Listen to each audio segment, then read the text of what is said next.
Sa kalaman ng lahat, way back 2006, si Colonel Cosita, inyong kapatid, ay nagbibigay na ng libreng seminar sa mga buddhista. Simula pa noon, dahil naniniwala po ako na mahalaga ang buhay ng bawat Pilipino. Mamaya, ipapakita ko sa inyo ang lagos ng PNP na magpapatunay na libo-libong Pilipino ang namamatay sa aksidente bawat taon.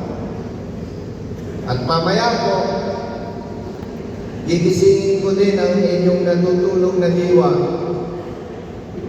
kung gaano kayo mahalaga.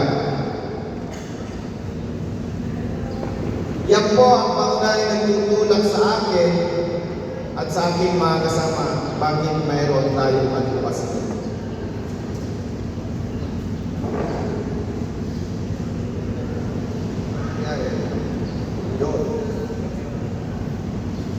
Mababasa natin sa screen, sa bawat aksidente at disgrasya na iwanang pamilya ang higit na biktima, lalo na ang mga batang naulilan.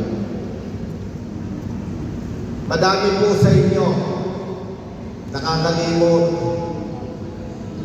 Sino yung mga sinasabi ni Colonel Cosita na nakakalimot? Yung mga nagmamaneho na walang helmet sa ulo. Nakakalimot na kapag siya ay na-disgrasya, pamilya talaga ang biktima.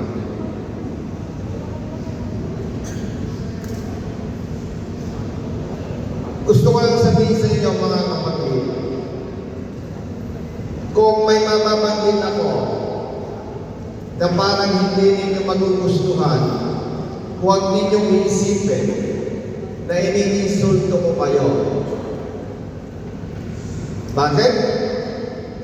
Si Colonel Cosita ay nagmula sa mahirap na pamilya. Wala akong pwedeng insultuhin sa inyo. Dahil kapag ininsulto ko kayo, pag iinsulto na yan, panghahamak na yan sa mga kapamilya ko, mga kamag-anak, at ako po kasi may kapatid na hindi nakapag-aral. Hindi marunong sumulat, hindi marunong umasa. May mga kamag-anak ako na ganyan. Kaya sinasabi ko na ito sa inyo, baka mamaya may masasaktan. Hindi ako pwedeng mag-insulto.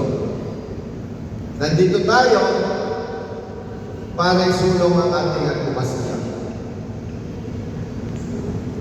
Going back, napapansin natin maraming nakakalimot sa atin.